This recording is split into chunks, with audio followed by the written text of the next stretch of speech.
Boa noite, bem-vindos todos, muito bom estar aqui, já faz um tempo, né? Eu estava de férias, é bom estar aqui para fazer o Evangelho da Noite, né? E quem nos assiste também pelo YouTube, muito bem-vindo, espalha aí o nosso canal, se gosta do nosso vídeo, compartilha, dá um joinha para a gente ganhar relevância e levar a palavra aí de Jesus, né, os ensinamentos do Evangelho em mais lares, né, em mais pessoas. Quanto mais a gente alcança, melhor, né? E muito bom. Olha só, o nosso Evangelho de hoje é o capítulo 24 e o nosso tema é: não coloqueis a candeia sob o alqueire. É uma parábola, né? O tema principal aqui é uma das parábolas de Jesus.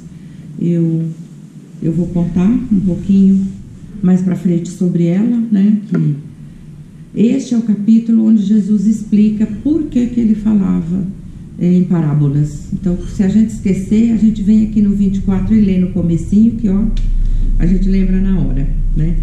E Kardec escolheu dois para abrir, né, porque ele tem vários trechos evangélicos aqui no capítulo, que não é tão grande, mas ele escolheu dois, um de Mateus e um de Lucas, para ser a base para a mensagem aqui desse capítulo, né, que é bem atual, vocês vão ver.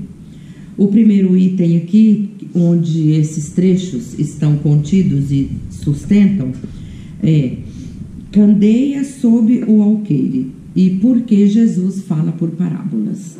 Então, ele escolheu esse trecho de Mateus que diz: não se acende uma candeia para colocá-la sob o alqueire, mas colocam-na sobre um candeeiro, a fim de que ela clareie todos aqueles que estão na casa. Então, aqui já tem uma fala aí que Mateus anotou, e Lucas, no trecho seguinte, já fala um pouquinho mais, que já tem bem mais a ver, inclusive, com a gente. Lucas diz o seguinte: não há ninguém que, depois de ter acendido uma candeia, a cubra com um vaso ou a coloque sob uma cama, mas a põe sobre o candeeiro, a fim de que aqueles que entrem vejam a luz, porque não há nada de secreto que não deva ser descoberto, nem nada de oculto que não deva ser conhecido e manifestar-se publicamente. Esse trecho super bonito está em Lucas, capítulo 8, versos 16 e 17. Eu quero explorar, então, primeiro esses dois trechos, porque à medida que Jesus falou essa parábola ali para todo mundo que estava ouvindo ele, os discípulos se aproximaram dele e perguntaram assim: mas mestre, por que falas por parábolas se essas pessoas não entendem, né, o que você está falando? Aí Jesus falou assim: porque a vós foi dado conhecer os mistérios do reino dos céus, a eles não. Eles ouvem, eles têm ouvido e não ouvem, eles têm olhos e não veem.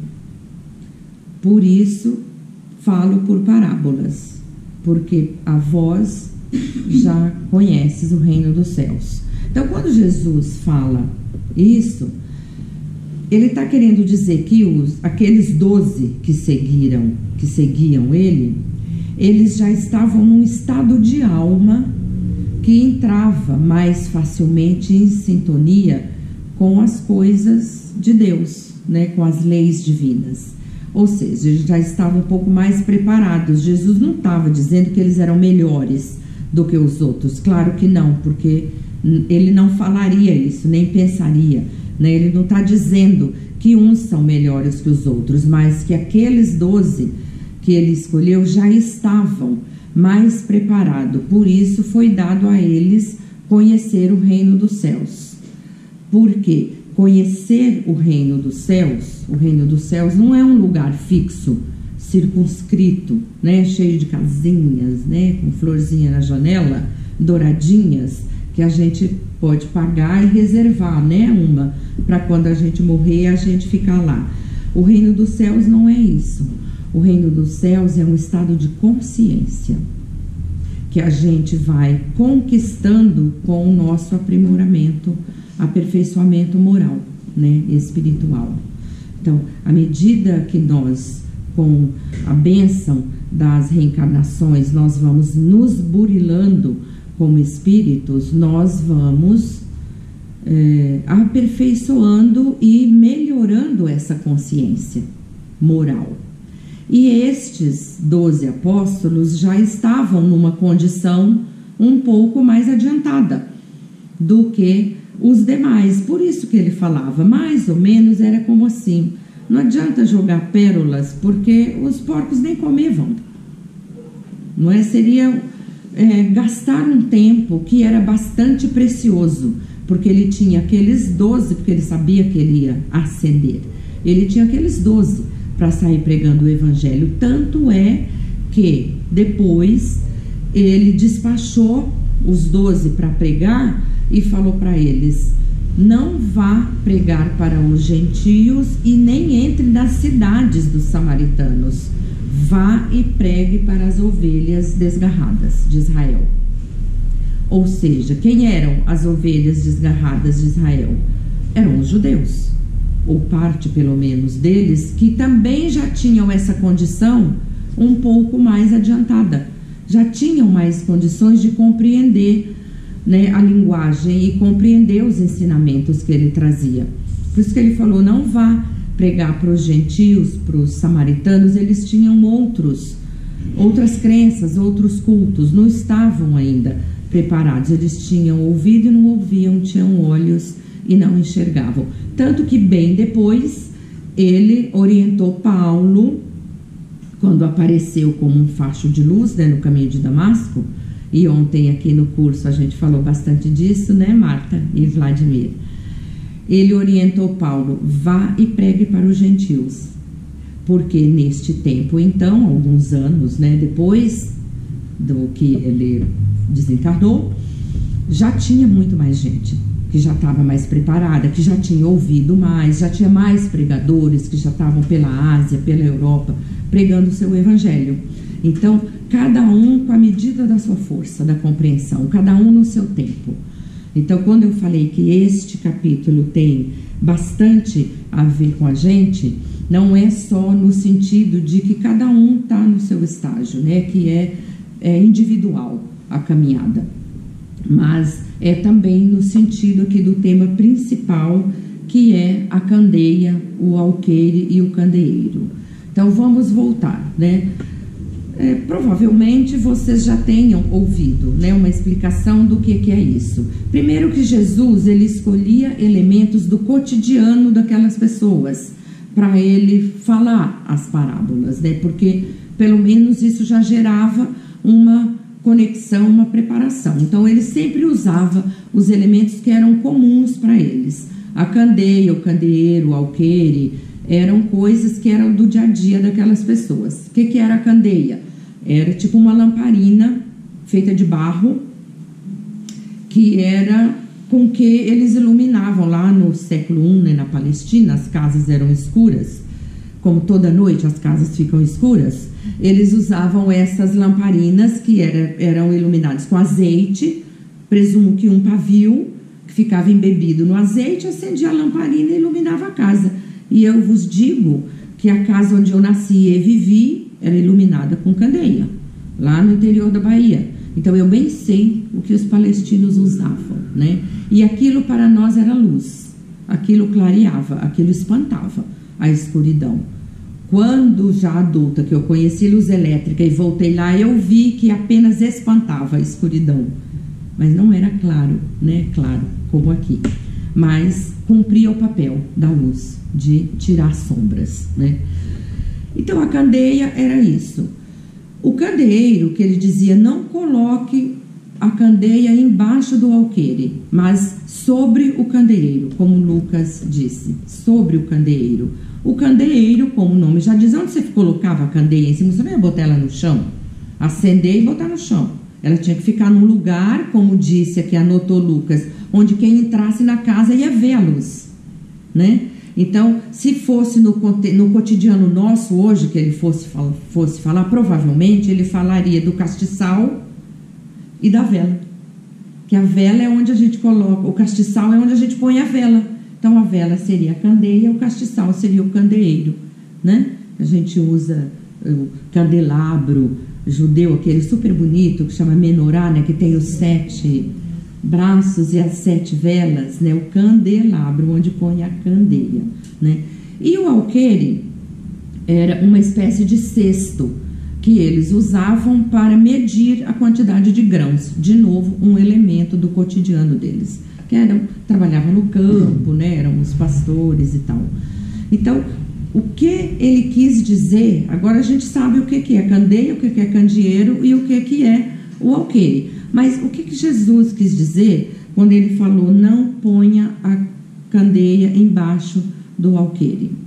Aqui entra, né, os nossos momentos de hoje, né? O alqueire, se você coloca qualquer coisa em cima de uma luz, você vai apagar essa luz, você vai abafar essa luz, sobretudo uma luz viva, né, que não é uma luz elétrica. Faltou o oxigênio, você vai apagar.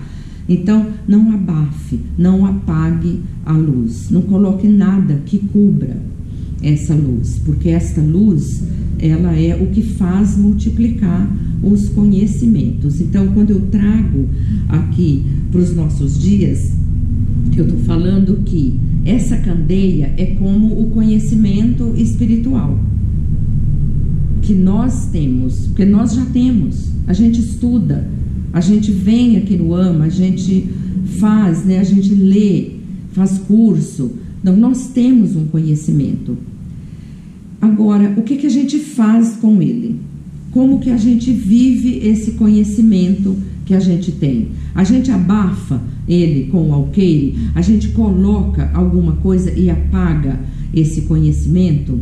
Se a gente for interpretar aqui o que Jesus exatamente estava dizendo, trazendo para nós, vamos trazer que essa candeia, essa luz é o conhecimento.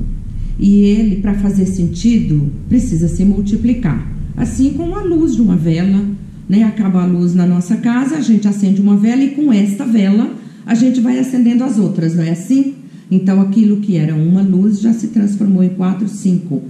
A gente foi multiplicando. Assim é esse conhecimento. Só faz sentido se eu multiplicar. Senão não tem sentido. É como a luz. Se eu abafo. Aí entra a doutrina espírita, entra o espiritismo, que como terceira revelação chegou como sendo a candeia, lá no século XIX. Porque até então tinha sim um alqueire, tinha algo cobrindo, abafando a luz que Jesus deixou.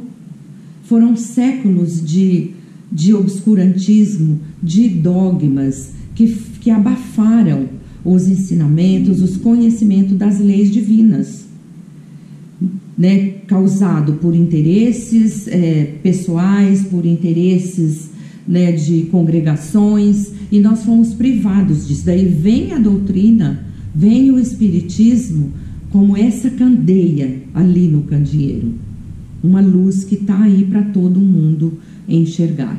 E nós que estamos aqui, quem estuda, quem é espírita, tem esse conhecimento, tem esta luz. Aí eu pergunto, por que às vezes a gente abafa? Essa luz, ela só tem sentido se ela acender outros corações.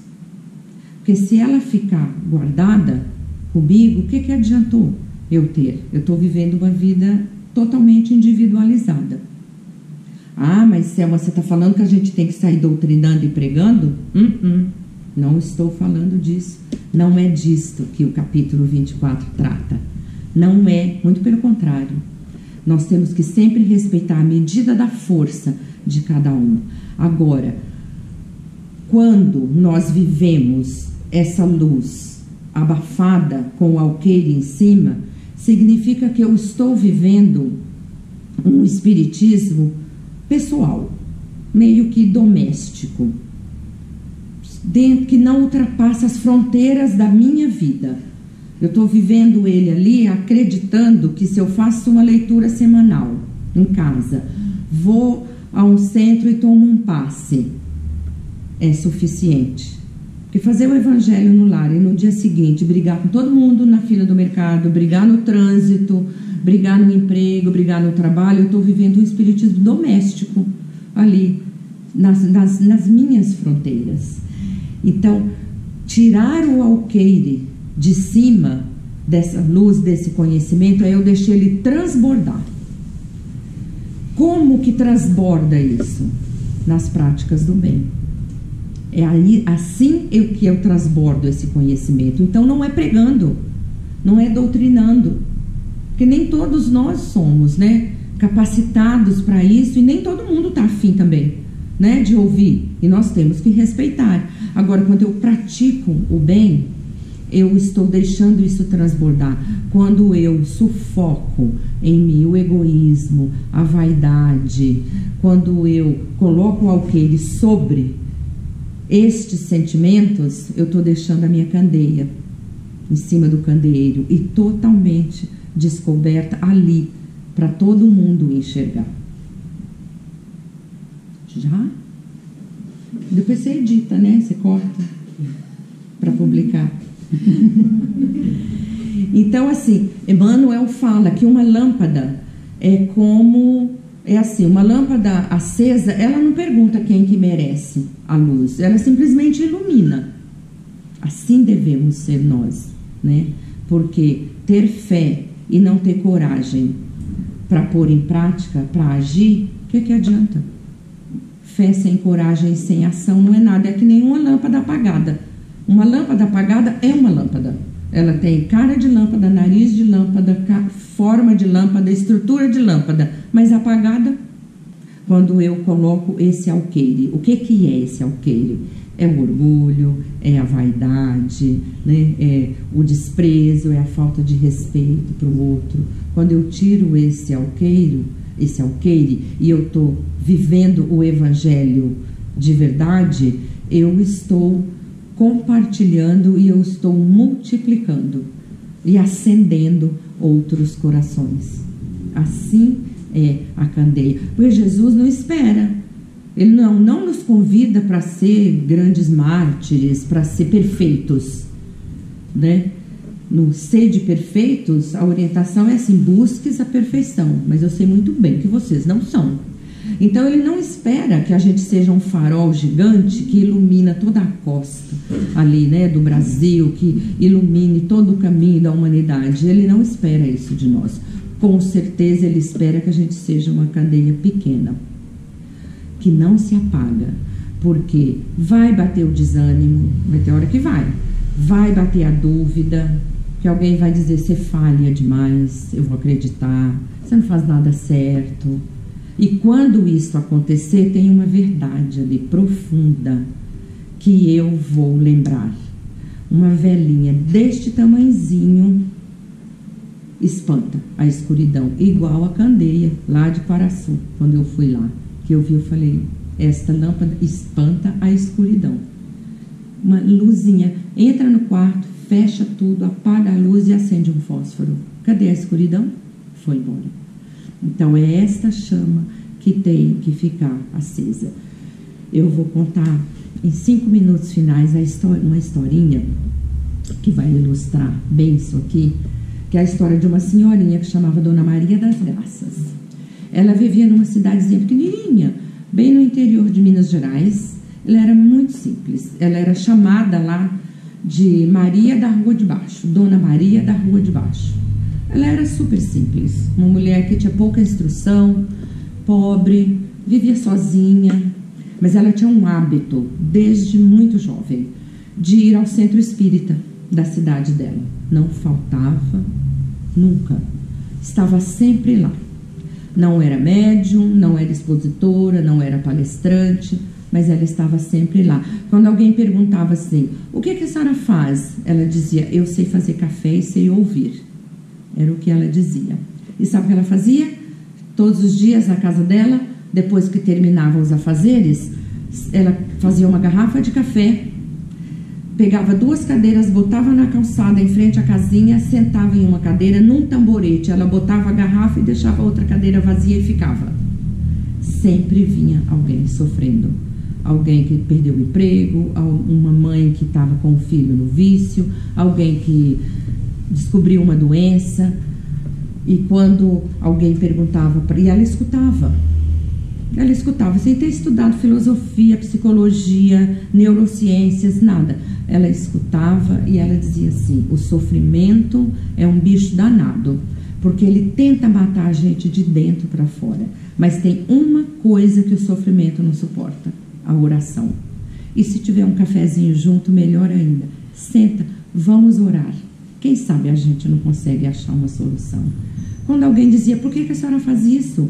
Ela dizia: uai, se Deus me deu um coração que ainda bate, me deu olhos que ainda veem, me deu boca que ainda fala, me deu ouvido que ainda ouve, o que eu vou fazer com eles? Eu vou usar, porque luz dentro de gaveta não ilumina a vida de ninguém, meu filho. Um dia ela morreu, no velório lotado de gente, alguém disse assim: nossa, quanta gente aqui no velório de uma mulher sem importância. Outra voz lá do fundo falou: sem importância? Ela foi a maior luz que esta cidade já conheceu. Então eu deixo a história da Dona Maria da Rua de Baixo para a gente pensar se a gente usa o nosso coração que ainda bate, nossa boca que ainda fala. Para que a gente usa, né? Se a gente deixa às vezes o alqueire, ou se a gente já tirou esse alqueire da nossa vida, e se nós estamos usando, na medida das nossas forças, o nosso potencial, o nosso conhecimento, para a gente multiplicar essa luz e acender outros corações. Porque, meus filhos, como dizia ela, luz dentro de gaveta não clareia a vida de ninguém. Fiquem com Deus e vamos receber o nosso irmão. Seja bem-vindo, irmão.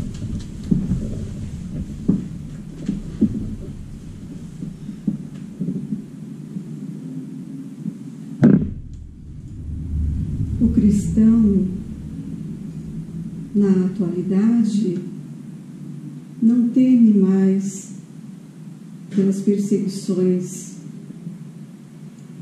não teme ser jogado às feras. No entanto, o cristão ainda se esconde dentro de si. O cristianismo trouxe a luz à humanidade, respeitando todas as religiões e credos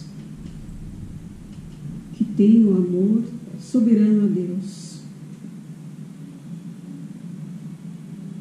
No entanto, pergunta-se: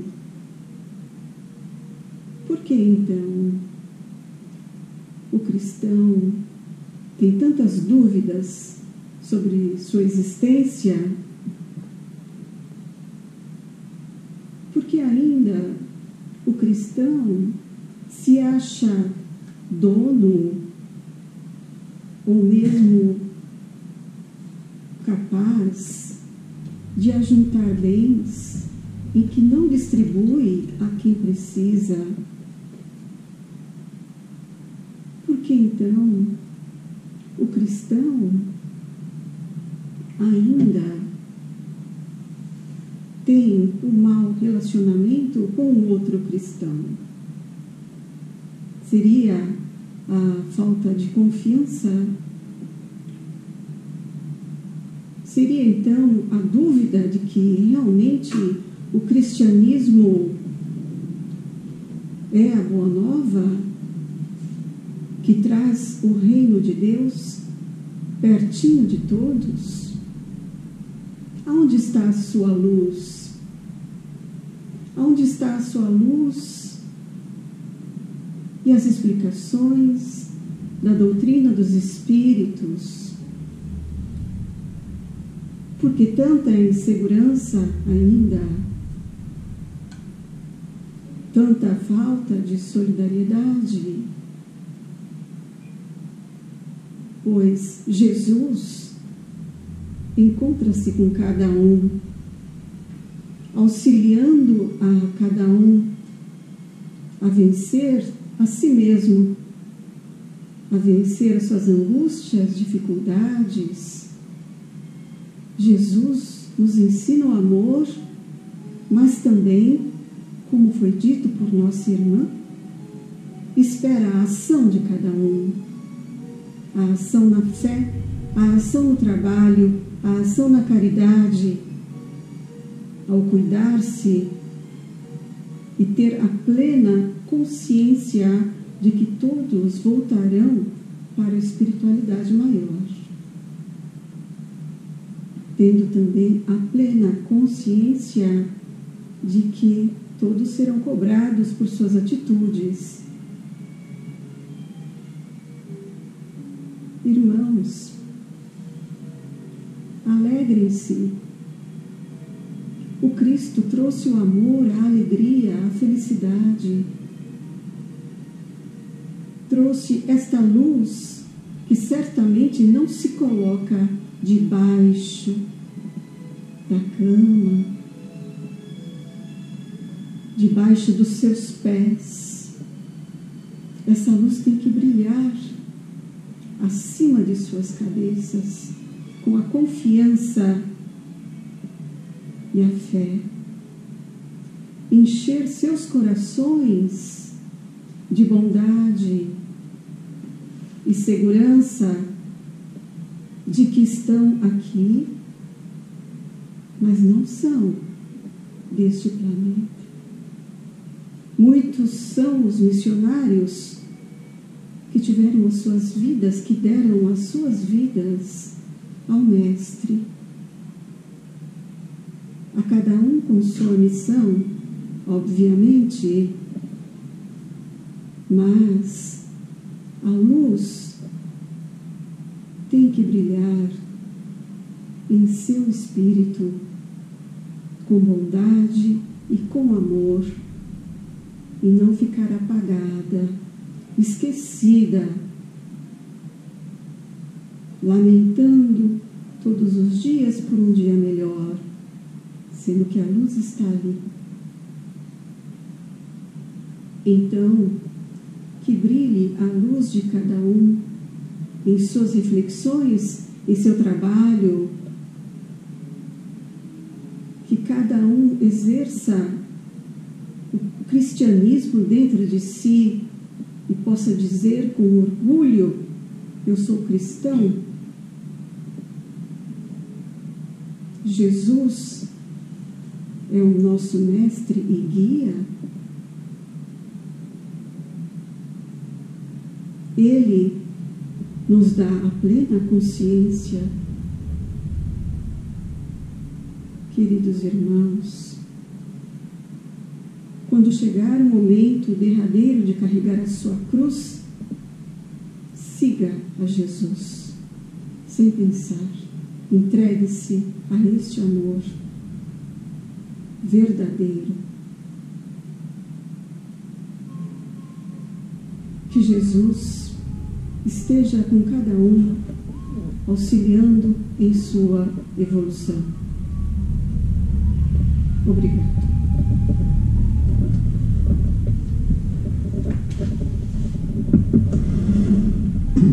Somos nós que agradecemos, irmão, pela mensagem tão linda, tão confortante para nós ouvirmos. Muito obrigada. E assim, meus queridos irmãos, nessa atmosfera tão de paz, tão tranquila em que nos encontramos, vamos manter os nossos olhos fechados e agradecer ao Pai pelo que recebemos hoje, agradecer pelas bênçãos que temos recebido, agradecer pela nossa vida, pelo acordar de manhã e pela capacidade que nós temos de manter essa nossa luz acesa, de compartilhar essa luz com outros corações, como nosso irmão nos trouxe também na mensagem. E vamos agradecer ao mentor da casa, o Dr. Bezerra de Menezes, que esteve aqui coordenando todos os trabalhos, e todos os espíritos benfeitores que prepararam esta casa para nós. Vamos vibrar por todos os nossos irmãos que estejam passando por um momento de necessidade, de aflição, e que precise da mão amiga dos nossos queridos amigos da espiritualidade.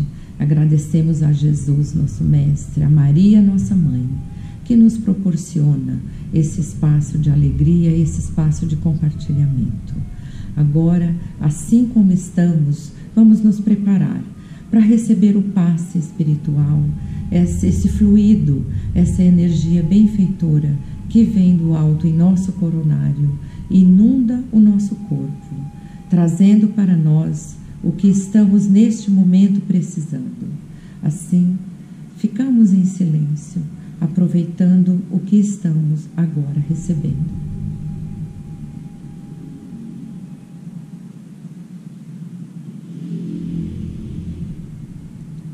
Graças a Deus. Muito obrigada a todos que nos auxiliaram aqui na tarefa, nesse trabalho. Somos muito gratos e pedimos licença para encerrar com a prece que Jesus nos deixou. Pai nosso que estais no céu, santificado seja o vosso nome. Venha a nós o vosso reino, seja feita a vossa vontade, assim na terra como no céu. O pão nosso de cada dia nos dai hoje, Senhor. Perdoa nossas ofensas, como devemos sempre perdoar a quem nos tem ofendido, e não nos deixeis cair em tentação. Livra-nos, Senhor, de todo mal. Graças a Deus. Graças a Jesus. Que assim seja.